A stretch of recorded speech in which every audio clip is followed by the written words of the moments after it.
Welcome to the Self-Help Coaching Podcast, where insights, attitudes, and methods for success get illuminated. Learn what leaders and change workers have done and are doing now to create magnificent futures. We interview great guests who inspire you to overcome obstacles and achieve your goals.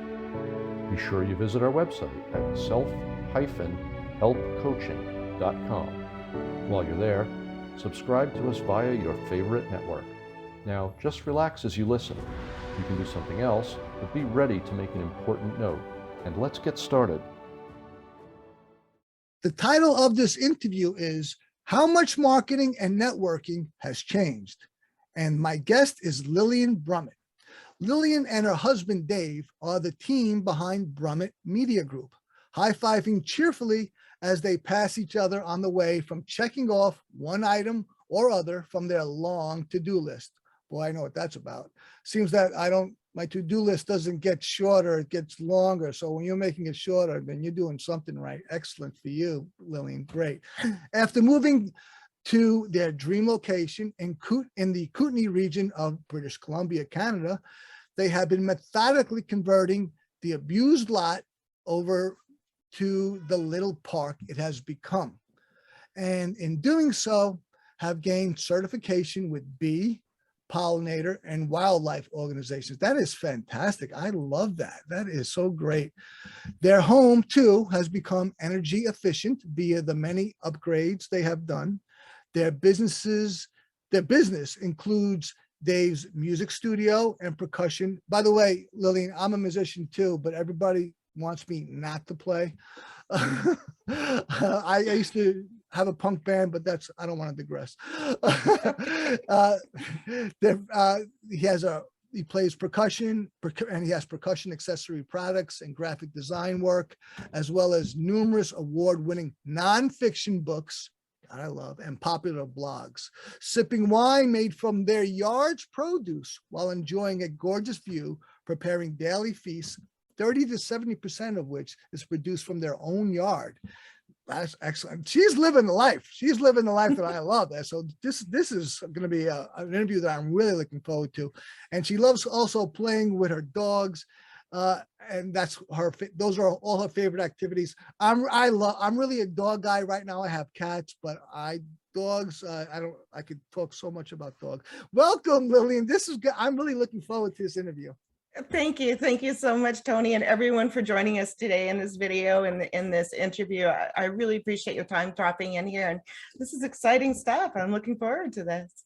Well, you're quite welcome, and it's a pleasure. And I also had a bit of an error there. The title of this interview is, yes, we're going to talk about how marketing and networking has changed, but the title of this interview is Sustainable Business Methods. So there's a great correlation between the two, but that's the title of this interview. And as I said to Lillian at the beginning, the way I see this interview is that she is living the life that she's dreamed for herself, with her and her husband and her dogs. And that, if that's not personal development, and I don't know what is, so this is about personal development, but this is about envisioning a life and then stepping into it and making it happen. Would you say that's an accurate description, Lillian? Yeah, it was a very conscious, a very deliberate, step-by-step process to get us to where we are now. It started after a 3-car pileup that I was involved in, and I lost my business that I had built up, and I was really questioning my existence, my life, my purpose, my value, how I wanted to go forward. I was in chronic depression. I was in chronic pain. I was in physiotherapy for 1.5 years. It was a really tough time for me. And then coming out of that, you're not quite the same after something like that. You're still dealing with issues and pain and what have you. And you feel a little bit like, the universe has sort of stood up against you and blocked your way. You were already going uphill with the brakes on, it felt like, and then this happened. So it really crushed me. And so my husband and I had some really deep conversations about what it would take for me to crawl out of that depression and to have joy in life again. And that involved me feeling like no matter what happened tomorrow or today, I could look back on yesterday or the past hour and feel like my life had some sort of value, that I had some sort of impact, that there was a positive legacy being left behind by my actions. And that would lessen the blow of losing something, you know, again. So that's where we really started out, and it took some time to process exactly what that meant for us. You know, we explored with some various things, and it ended up becoming that we, you know, our passion for growing, for gardening, that began when I was young. I was looking into university before I started my own business, and I was thinking about taking, you know, getting into silviculture, botany, biology. I was really into that, and it grew into my passion for gardening. So that also became part of it. Gardening was also the tool that bonded my mom and I together. We had some difficulties. I was on my own when I was really young. She had married many, many times and not very healthy relationships. But And so, let me interrupt you for a second. By the way, you're hearing her dogs. oh, I know, I'm Talking waving at them. Be quiet, girls. That's fine. I have, like I said, I love dogs. I have, Right. I'm well known for having two great dogs that I did everything with, coast to coast, been homeless with. And now I have cats because I rescued Right. them all. And they also interrupt my interview sometimes. And so I don't begrudge you at all. I invite them into the interview. Well, they're doing their best, aren't they? It's fantastic. And what you've told me so far is fascinating. Yeah. And, you know, it seems to me that, you know, we vision a life, and then then there's something in the way of it, and that's life. And especially with its surprises, it's things that were not planned, trauma. And this is what life has in it. And the question is that life asks us, going with life, is, you know, what are you going to do? Are you going to let life stop you and derail you from what you dream and envision, or are you going to keep going, or and then even more so, are you going to use what life has given you and springboard off it, if you will, or are you going to butt heads with it? Because there are two very different ways to deal with these things that life puts up. But I think we're going to get into that. Go on. Tony, I just loved what you just said about butting heads, because that is exactly what I think I was going through before the accident happened. I think that the universe or whatever was trying to tell me, you know, you need to choose a different path. And, you know, writing, gardening, you know, making a difference, leaving a positive legacy kept on coming up, but it wasn't something that I felt that was going to be making me that successful person, that, you know, that picture that I had in my mind. And so I went in other directions.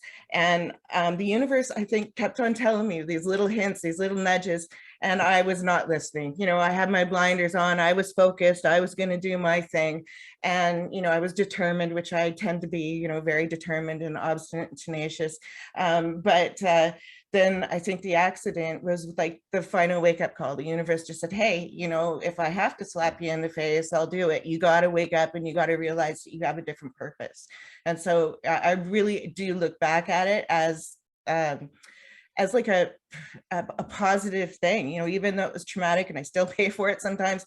I actually feel like I would not be the person I am today. I wouldn't be happy like I am today. I wouldn't have the relationship with my husband that I have today. You know, we live in bliss, really. We're living our bliss, we're living our purpose, and running our business and living a sustainable life, as you say. And that has made every day brighter for me, you know. You know, I'm very I'm all about personal development, but I'm a big part of that is spirituality, not religion, but spirituality. And one of the things I'm studying right now, the Meditations by Marcus Aurelius, written 1800 years ago, and I have a protege. Him and I are studying it, and as well as developing a course from it. And one of the things that Aurelius expounds is this thing called providence. Now, for the longest time, I've believed that, you know, the old saying is that everything happens for a reason, which I had issue with. I was like, well, yeah, a lot of times it's a stupid reason though. But I'm always limited to my own perception. And in reading and understanding, and subscribing more and more to the meditations and this thing known as providence, which purports that everything happens because it's supposed to happen. And that, to me, that seems like it was disempowering. What about my free choice? What about me being the captain of my destiny, the captain of my ship, and I think that's more my ego than anything. But I'm really more and more accepting that providence happens, and that I think there's in the smaller picture, we take issue with things, right, because of our own desires and our quote unquote free will. But in the bigger picture, if we scope out, then we could see that we could have much less resistance to things and accepting of things. And regarding providence, Aurelius says that it happens not only because it's supposed to happen, but so that it happens so that the better thing could happen in the future. Mm-hmm. The better thing. And I have found that when I scope out in the bigger picture, I'm like, yeah, this is really making sense. And what you're talking about, everything you described, seems to me that's, the accident and other things. It happens so you can have the better thing. I'm buying into this more and more. Absolutely. I think maybe my journey wouldn't have been so rough if I wasn't so resistant, to be honest. Honestly, if I would have, accepted and maybe had the mental ability to process the opportunities that were presented in front of me. We're not always there mentally. We're not ready to accept or even see the opportunities and the doors that are there for us to knock on and open and experience and work with. Sometimes we got our blinders on, and that's really unfortunate. I feel like ever since I've changed my mindset, it's been very interesting to just watch where things go. We've done so many different things since we went on our own journey. I ran a radio show for 10 years that aired 3 times a week internationally. It was a fantastic show. Loved What it. was it about? We brought in people from around the world who we highlighted that we're making a difference in the world, making the world a better place. So it could be someone who, cleaned up beaches. It could be an organization that planted trees. It might be a business that takes a waste item and turns it into a value added product that they then, sell. Or it might be someone who created a business in order to raise funds for a nonprofit, or there's all different kinds of people that we had on there, amazing individuals. And I tell you, it really changed my mindset from thinking that here I am in this big pool, this big world, and it's just me paddling, paddling, trying to do something. But then when I opened up my view, my perception, I realized that there are billions and millions of people all over the world. There's hundreds of thousands of organizations in each province and each state. People, unsung heroes, your neighbors, your friends out there doing incredible, volunteer, personal action to make the world a better place. And we just have to open our eyes and realize that it's out there. Once we do that, we shut off the news, stop looking at the newspaper, stop looking at the media, stop listening to politics, think about, the bigger picture, the things that really matter in life. And you'll start realizing that there is so much light and there is so much good in the world, and so much positive and proactive actions and activities and reclaimed lands and, reforesting projects and all kinds of, greening the deserts and so many things going on. If we just open our eyes and maybe start sharing that information so that other people become aware of it too. Absolutely. That is fantastic. Okay, we're going to take a moment to hear from our sponsor, a real quick moment, and then we're going to get into the meat of what Lillian's all about, her businesses and how she goes about green business and its peripheral stuff. So we're going to get into the meat of the interview right after we come back with Lillian Brummet. This episode of Self-Help Coaching is brought to you by Perficio. People start something, then something comes up, or they need a break or even a vacation, and they often never get back on track. Perficio is designed to allow all of this. Visit www.perficio.io. That's PERFICIO.io, where you can live your life as you learn and make progress toward your life-changing goals. You're listening to the Self-Help Coaching Podcast with me, your host, Tony Petrozza. We're talking with Lillian Brummet. Now we're getting into the meat of the matter. We're going to be talking about sustainable business methods and especially with green businesses. So let me ask my first question, Lillian. What are some of the green business methods that are sometimes overlooked by entrepreneurs? You know, there are a ton of them. One of the things that I like to highlight that I think a lot of entrepreneurs and businesses maybe neglect to examine is who their suppliers are, who they choose to purchase from, who they choose to work with, who they choose to network with, should align with their personal mission in life. Your business is one thing. It enables you to create that positive change and to move towards that personal mission that you have. And so you want to have the people that you're supporting, that you're purchasing from and networking with, to be aligned with that. So when we're looking at our suppliers, we want to look at not just, the prices.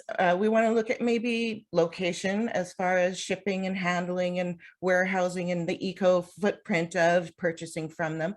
We might want to look at what are their in-house policies? What are they doing to make their business more sustainable? What kind of charities do they support? Do they align with your beliefs and your belief system? And is there a way that you can celebrate that? So that's another thing that I think that we forget to do is we're working with these people already. That's a wonderful networking opportunity. If we have, an in-house newsletter that maybe we print for the coffee table in the waiting room for our clients to read, or something along those lines, a bulletin board, a window that we can put flyers on, any way that we're communicating online, offline, we can celebrate that we're working with these people. And I think by highlighting that, we're encouraging our clients, our customers to think a little bit more deeply about who they're working with, who they're purchasing from. And it also is a bit of a call to action to our competitors, our neighbors, our businesses that we're networking with up and down the block, because it's, rise to the challenge. We're doing this. Are you also paying attention to these things? Customers really care about what kind of business you are. These days, customers are very educated. They're very much wanting their money, their limited budget, their money to go to something that they believe in and that they can feel good about spending their money at, rather than having this weight on their shoulders because they just consume something. So I think that, showing them that we're making a difference, that we care, that we're working with people that make a difference. This is an area that businesses often neglect. All my life, I've always been very pro-environment, very conservative in conserving the environment and the ecology, starting from before I was a Cub Scout, Webley Boy Scout. It was just ingrained in me by my father. And I've always been that way.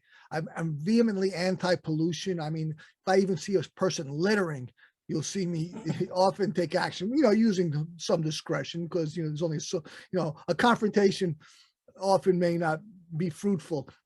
But my point is that I'm so pro-environment and anti-pollution, and that's my value, is to value the ecology, the environment. But what I found, and perhaps I should take a cue from you, because it seems like you're talking about having the business that you want and aligning values, and I could find no argument in that. But I find that what goes on a lot today is that things are become very political, as opposed to I'm like I said, those are my values. I value the environment, the ecology, very much, top value. But I found that very often there's a conflation between what's political and those values. And a person may have those values, but they subscribe to a political bent as opposed to the value bent. And I perhaps am less than diplomatic or tactful in that. I'm like, I don't give a crap about the politics, man. This is my value.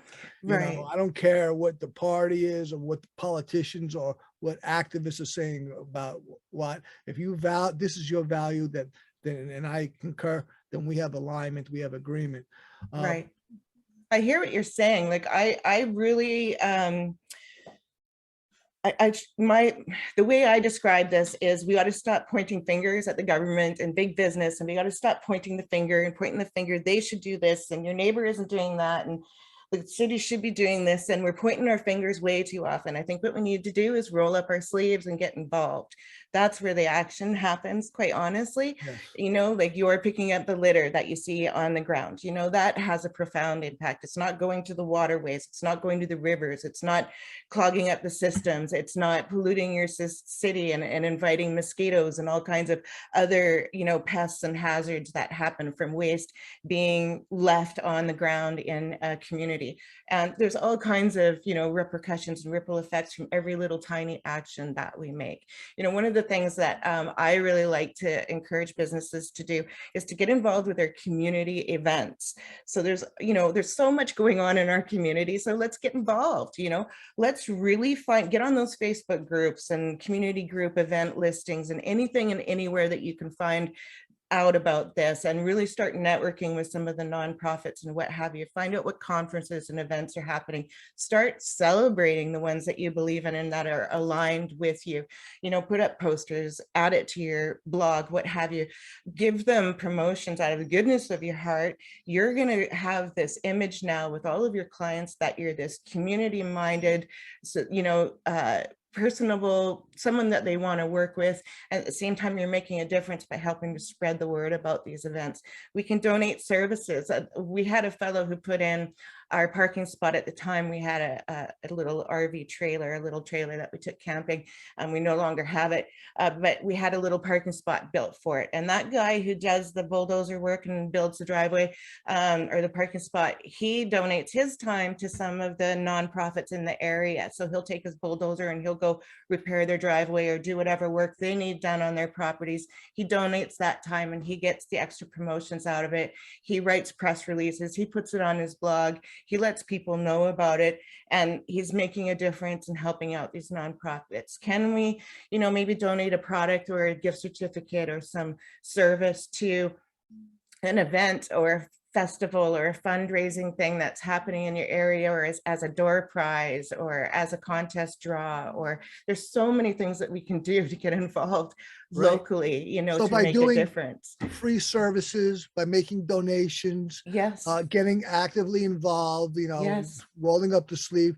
These are some of the ways that businesses can play a positive role in their community. And then of And course, they benefit too, right? Like all of these places that you're now working with, they have their own circles. They have their circle of volunteers, they have their circle of suppliers, they have their circle of sponsors. They also have their circle in regards to all of their connections regarding social networking sites and what have you that they're a part of. So when you're networking with them and you're encouraging them to celebrate this activity, they're going to start announcing it, and you get all that coverage from them, Right. as well as what you put out as well, your press releases and right. what So have this you. is not just great PR. This is meeting new customers. Correct. Yes. And you're getting that imagery that you really want to have. And it's an honest imagery. You're not doing it fake, you know, just fake to get an image. It's something you really believe in, and it's true to your heart. So whatever you get back is always a bonus. Here's a really good example. So there's a local thrift store. I love telling the story because it was phenomenal. There's a local thrift store that gets all of these amazing donations, and they clean them up and they resell them, or they donate them to people running from difficult situations, their house burnt down, that, you know, it's a domestic violence, whatever. They have all of these that they donate to. They totally outfit you if you're having those kinds of issues. Otherwise, they sell them, and then they raise all these funds for community organizations and events and happenings. It's an amazing group of people, all volunteer run. And so I wanted to sort of brighten their day, happened to know the manager. I said, hey, you know, would you like 3 signed copies of our cookbook to give away, just to brighten someone's day? You can give it to your volunteers that you want to celebrate, or your customers as they come in the door that you just want to, you know, they're downcast, you want to brighten their day. Whatever you want to do is fine with me. And she was like, that would be fantastic. She took it to the board. They ended up deciding to do a month-long draw. So for all the traffic, hundreds and hundreds of people coming in and out of their store, all that traffic got to see this draw, this big box, this poster, the books on display, plus a whole bunch of other prizes that they ended up getting involved in this contest. And it ran for a month long. All of their social networking posts, all of the posts that I did to support it locally, you know, Facebook groups and what have you. And it just turned into this huge thing that I did not expect to have happen. I just thought it might be nice, maybe get some underground word of mouth promotions happening, not really anything big, I didn't think, but it ended up being way much bigger than I thought it would be. And I was just really thrilled with the result, just from trying to, you know, brighten someone's day. Fantastic. So you're just getting involved, and by getting involved, you're actually not just promoting your business, you're increasing it by your exposure to prospects and customers, and great feelings and PR for your business, and standing in the community. You know, you're not an island, you're part of a community. So you're actually, Yes. you're a slice of the pie. Yes. And I think that's where advertising has changed so much. Like, yes, you can get an ad in a local newspaper or a magazine, or, you know, get an ad on the radio or whatever, but you're getting a select number of their circulation, the people that subscribe to that, or the people that read that. And it's fairly limited, and only if they actually see your ad. You know, they might be just swiping through and reading some things or doing a puzzle. They're not paying attention to the ads at all, you know, because they're on the sides, and they just sort of, you know, it just disappears. So, you know, if you're advertising, first, you got to make sure that you're following the purple snowflake marketing techniques, but you don't always have to advertise locally. Doing things like this hands-on, community-minded involvement, I have found it to be much more effective than paid advertising locally. It's different if you're reaching out to wider audiences, you know, outside of your community, you're getting online, or you're reaching out to outside cities outside your current residents. But if we're just talking locally, we personally haven't had to have paid advertising for years, probably almost a decade now. We haven't done paid advertising because we get so much coverage in the media, because we're so involved in the community, because we do hands-on promotions. You know, we're out there distributing bookmarks, and we're having events, and we travel around to the surrounding communities and do things. So because of that, we haven't had to do paid advertising in that amount of time here locally. So that's fantastic. Great stuff. Let's take a moment to hear from our sponsor real quickly, and we'll come right back with Lillian Brummet. This episode of Self-Help Coaching is brought to you by Proficio. What is the key to wealth? It's not just making money. It's not wasting it. Avoiding debt and costly mistakes. To get the wealth mindset, visit www.proficio.io. That's PERFICIO.io, where you can start acting like a millionaire instead of just dreaming to be one. You're listening to the Self-Help Coaching Podcast with me, your host, Tony Petrozza. We're speaking with the lovely Lillian Brummet. She's telling us how she lives her dream, how she has her dream green business, and how she does so well with it. Great stuff about not PR, but marketing and not necessarily running the business, but how she interacts with her community and her customers is just fantastic stuff, you know, and not just for a green business, but the kind of business that you want to have. It seems like you live it. There's a big part of living it, as opposed to just having it as something that's there and it's existential. It's like you really buy into it and believe in it. Is that accurate, Lillian? That is absolutely accurate. You know, it evolved over the decades that we've been in business, and perfected it to where we have it now. And to me, I find networking so effective when it comes to working with people on and offline, and the incredible benefits that come with it, and the feel good that you get from it too. That's so important. It really is. I don't want to naysay advertising too much, because of course advertising should be part of your campaign. You know, your marketing should be multifaceted. But I think that this area of marketing is promoting of getting known and building that name recognition is so very effective. And collaborating doesn't have to start and stop with your sustainable and your personal beliefs. It can also go in with other local businesses in your area. Are there like-minded businesses in your area? Are there businesses near you that you can collaborate with? And meaning they could be completely different businesses than yours. However, you might be able to collaborate in, hey, let's have an event on the exact same day. We each hold our events at different times. We run this advertising campaign, which we all collaborate on that fee. We all get mentioned. We all get the benefit of each other's audiences. You know, everybody has their networking that they're doing and what have you. So everybody benefits from that. And all these businesses are now supporting each other. So starting that, open that door, crack it open, you know, see where you can go with that and get them to come up with their own creative ideas too. You never know where it's going to come from. Someone will contact you with some really fun or outlandish idea and, well, let's try it. Let's give it a shot and see where it goes, you know, and have fun with it and learn from the experience. And developing that relationship with other businesses, whether they're exactly or like-minded or not, is a wonderful thing, because now all these businesses know of you. So here comes a client, or maybe they're in a restaurant and they're meeting with someone and they mention that they're interested in a particular thing.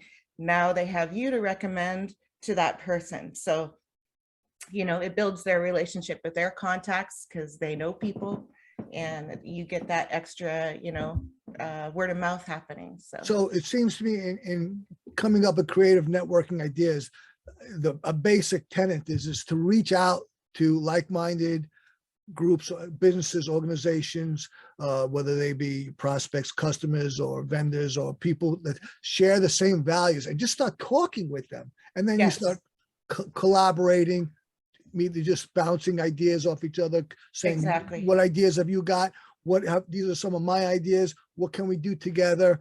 Yes. And then the ball starts rolling. And Tony, you raise a good point. Make sure that you have some ideas all ready to present when you're knocking on that cold door that you haven't had that contact yet. You would be able to say, hey, you know, I have these ideas. This is what I can do for you. So you're going in there saying, I'm offering this. I have this available. Whether you network with me right now or not, whether we might network in the future, but if I can open that door and create that relationship with you, offer this with you. For instance, my blog, one of my blogs, is a fantastic networking tool. I interview authors and publicists and publishers and entrepreneurs and green businesses and a variety of bloggers and podcast hosts and a variety of different people on that blog. And by doing that, it opens up a whole bunch of networking opportunities.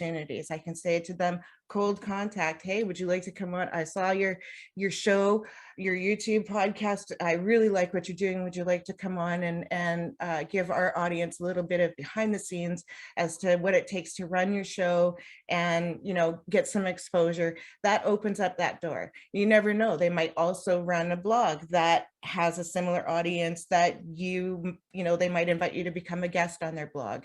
You never know what else they're doing outside of that one channel, that one thing that you're offering. So it's really interesting where it can take you from there. But a blog is a fantastic thing to have if you, of course, have built up the audience first. You want to make sure that you've got an audience and it's established, and you know, and that kind of thing before you go out and start networking. Right. So it seems to me that the foundational tenet of what you do and what you describe is certainly it's values based, and you look for like-minded people to interact with, groups, organizations, prospects. But the values have to be your sincere and authentic values, because when you have that, then it's so organic, you know. Yes. You know, it's almost effortless, because you're just doing what's important to you. You're not just doing a business for the sake, of creating and maintaining a customer.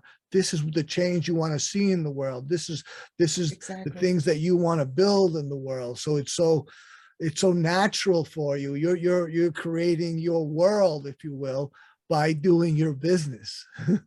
And living my life, because I honestly live by the idea that every breath that we take is a chance for us to make an impact. In fact, we already are having an impact. So raising our consciousness, our awareness, helps us become more proactive about what that impact is going to be. So the more we become aware that every breath, every moment is a chance to make a difference, to have a positive impact, to, maybe let loose some of our negativity and our baggage, whatever it is that we're working on at that moment, we can move forward and we can create positivity.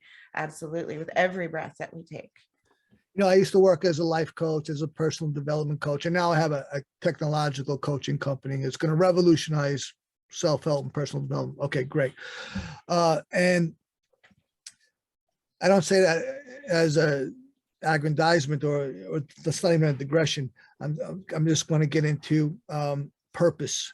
And I've oftentimes, when I was coaching, I would say, okay, I can help people find balance in life. I never had a single client who came to me and said, Tony, help me have balance. Even though we're typically imbalanced, nobody wants that. But what I found is that people want to achieve goals. So I helping people pursue and achieve their goals. That was the primary thing. But also helping people change from dysfunctional to functional. Okay, great. Those in those regards, coaching is incredible. So rewarding for me to be an agent of that, as well, of course, for my clients.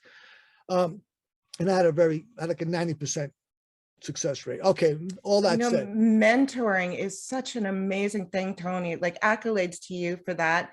To be you're a leader. You're out there leading and helping people, showing them this roadmap that is, uniquely designed for their unique situation and personality and situation.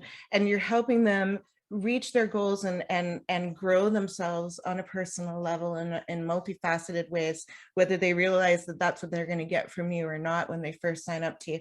And I think that is such a wonderful thing. Like, if we could all be mentors out there in some way, we could have such an impact in accelerating the consciousness and, the sustainable connected movement that's happening across the globe.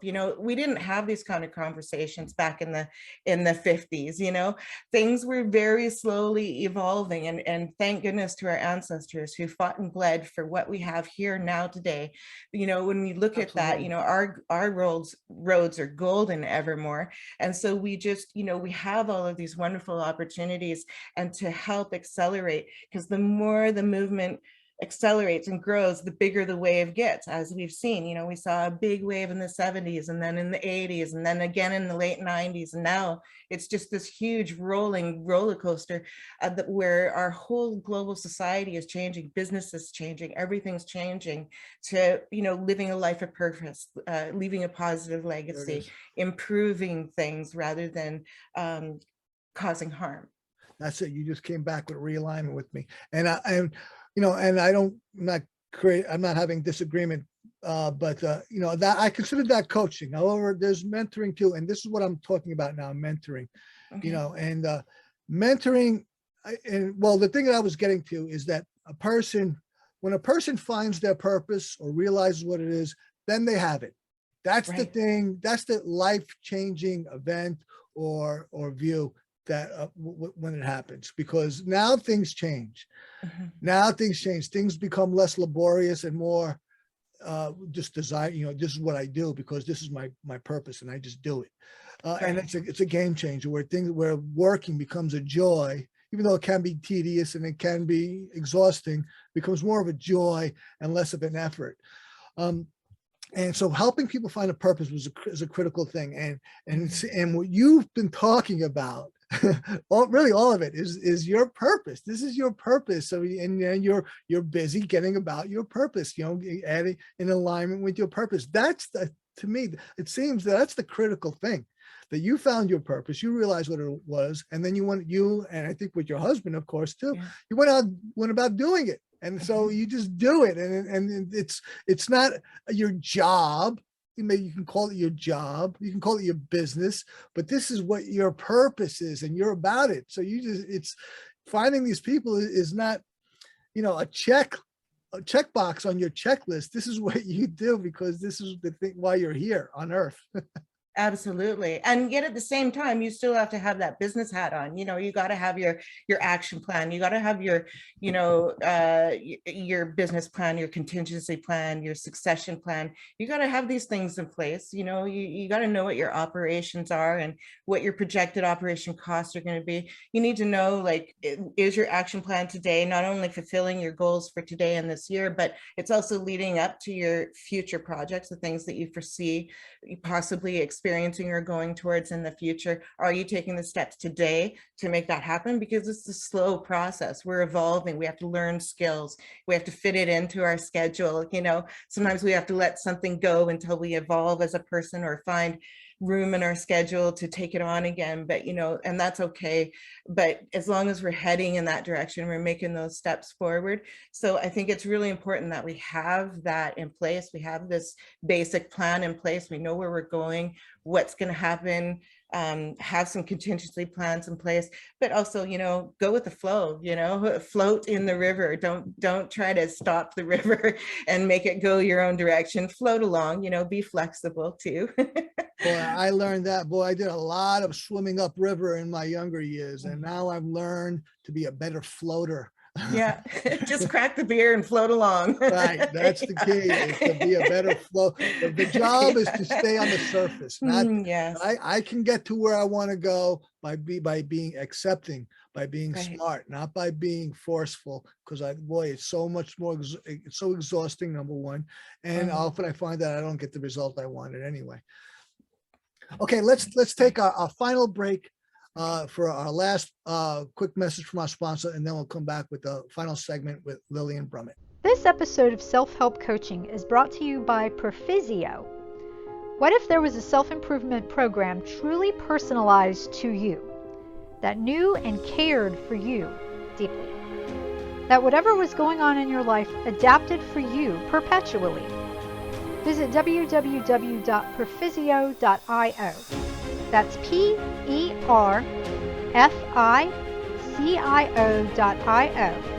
where you can start a program that will always suit you, considering all the pressures and nuances of your life.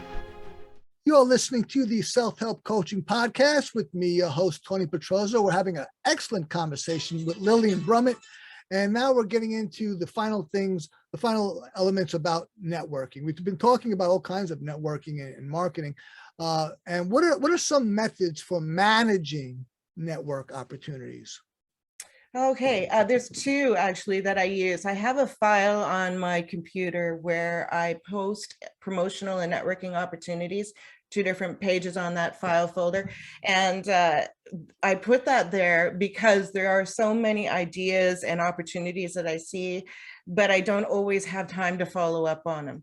So I put them there, and so that my mind comes to rest. I don't feel like, oh, I'm less than because I haven't followed through with this, or, there's so many things I haven't done. I look at it as more as a resource page for as when my schedule opens, I can now pick and choose from the ones on these lists and start utilizing those promotional opportunities that are just sitting there for me. I haven't had to pay anybody to find them for me. I've got them there. I don't have to keep thinking about them and worrying about them because they're there, they're written down. It's okay. I can come back to them as time allows. And I have to be tenacious enough to come back and actually do it. Self-disciplined, get in there, do it when the time allows. That's one way I do it. Another way that I do it is I use a spreadsheet. And I know that people are going to go, oh my gosh, she's going to get all into the organization part of it and record keeping. But honestly, it is so effective. When Absolutely. all I do is I put a date, I put the business, the contact name, the email, preferred, contact, whether it's Facebook message, whatever there is that the communication has happened with them. And I have a section where the notes. And so in that note section, I just briefly bullet form, this is what we talked about, and this is the date. And then I highlight it in colors. I have it all color coded. So as a glance, I can see, okay, this one's pink. That means a positive thing has happened with them, but it isn't complete. Purple is complete. Brown means didn't work out. They're not interested in furthering a relationship. That's okay. We don't have to keep in contact with them. So, gray it was from last year's contact or a previous year's contact that we're currently networking with. And it'll also have another color. So I have all these different colors that at a glance, I can see. Light blue tells me, got to follow up on that. As soon as my schedule opens up, tomorrow or whatever, and I have time to do some follow up, I'll go into that file and I'll look for all the light blues and see who needs to be followed up on, if it's time to follow up on them yet. Sometimes, you got to wait a week or two, depending on the relationship and the last communication. When I do that and I reach out to them, and they say to me, oh, geez, I forgot all about that 4 months ago. That's right. I remember sort of talking to you about it, but what was it again? I can go back and I'd say, oh, yes, we had this discussion on this date and we talked about this. And then I sent you this on this date. And that's helpful for them because they don't have to scroll through all their sent files and folders and emails. They can just go, oh, May 31st, you sent me an email. They go to May 31st, they look, bang, it's there. Oh yeah, I've got the image that you sent me, you're right. So it just makes it, don't make them work for anything, right? Absolutely. And that solidifies your relationships and makes you stand out like a purple snowflake in a crowd of your peers because, here you are, this purple snowflake, you're someone they want to work with. You're easy to work with, you're organized. When they get that sense from you, just from that brief conversation, that creates an amazing solidified relationship with that person. Their image of you is like, you're not going to be difficult to work with. And not only that, but they're going to want to continue to work with you in the future. So my networking relationships, honestly, I have networking relationships that go back like 16 years. We're still networking today. And so when you have that kind of thing happening, it just, your return on your investment of your initial time knocking on that door and creating that relationship is extended. Your return on investment is much greater because now you have this long-term relationship. It's not just a one-time thing. If you keep track of that relationship and continue to add to it, it's going to blossom further. The more you put into it and continue it, the more it'll come out of it. Yeah. And using a spreadsheet is critical. Once a year, usually around, November or January or somewhere around there, I'll reach out to the previous year's contacts just to say, hey, it was really great working with you last year. I really enjoyed such and such. Thank you for having me on your blog, whatever it was. And, looking forward to ways that we can network in the future. It just keeps that door open and it reminds them that, hey, you still appreciate the work that they did. You still acknowledge it and you still want to keep that relationship going. And all of a sudden you get all these emails back saying, oh, geez, it's a great idea. Let's maybe do this. I've just come up with this project that's coming up this summer. Why don't you join me in on it? Whereas you might not have heard about that otherwise. So keep those doors open, keep those communications open. Absolutely. Totally great. My experience is singular on that. Absolutely. Everything you said. What opportunities do you offer people reaching out to network with you? Okay, well, we offer interview and article and poetry. So over on our main blog, Brummet's Conscious blog, which is consciousdiscussions.blogspot.com, when you go there, click on the About page, and you'll see actually quite a long list of information of how to appear on the blogs, how to be a guest, also networking opportunities that we offer. Is listed there as well for both our blogs. We have another blog called Drummet with Brummet, and it is for musicians with a heavy slant towards percussion and drums, but we also offer networking there as well. So we might recommend your business or your organization. We might do an interview with you on one of the blogs. We might invite you to put some articles on our blog, or we might say, you're a poet and you're submitting poetry. There's a variety of different ways that we can network with those two blogs alone. We also have a YouTube channel that we utilize for networking purposes. And we have a really large social networking connection out there. Besides all of that social media, we have this huge social networking section as well that we also utilize for networking, meaning we might share with our Facebook groups an opportunity because we really support what these people are doing, and they get the exposure through our audience, and maybe they're going to do something for us in exchange, such as maybe they have an online bulletin board and they're going to put up a notice for us. So there's, all of these different, ways of networking. We have a volunteer page on our blog, which lists charitable organizations in our area on this side of the lake. And it's a great way for local charitable organizations to network with each other, and also volunteers to find networking experience or volunteer experiences. And for us, it opened up a lot of networking opportunities with those charities that we are connected with. So, there's lots of ways of that we get involved and get into the networking. It's multifaceted, really, the ways that we network. But I think the best way is to go to that consciousdiscussions.blogspot.com, look at that about page, and you'll get some ideas. But we're always welcome to people connecting with us and saying, hey, I have this really creative, unique idea. What do you think? We'd love to hear about it. Great stuff. Fantastic stuff, Lillian. Do you have any final remarks for the audience? Yes, I think that I really want to encourage people that they really do have the power to make a difference. Really small actions really do have a measurable impact, whether you're gardening on your deck or you're, deciding to, pick up that litter that you just walked by as opposed to walking by, or whether you decide to volunteer somewhere or get involved in some way, or how you speak. If you can improve how you're speaking about things and speak more positively as opposed to critically, judgmental, negatively, bringing up negativity, maybe try to concentrate on bringing more positivity into your speech, into your thought pattern. Every single action that we have has a profound impact. You never know what a smile across the room can do for someone who's feeling down, and how their day is completely changed because of that one thing that you did. So let's all try to make the world a better place. Absolutely. Great stuff. I understand you also have a free gift for the audience. Oh, absolutely. Yes. If they just reach out to us, our contact information is on that blog, consciousdiscussions.blogspot.com. On that about page, our contact is there. And I have a free ebook for our listeners today, and it'll be the Rhythm and Rhyme Poetry book, which you can find on Amazon. Just go to amazon.com, look up Lillian and Dave Brummet, and you'll find all of our books listed there. But you already said that the web page that they can go to. That's right. Okay. That's good. right.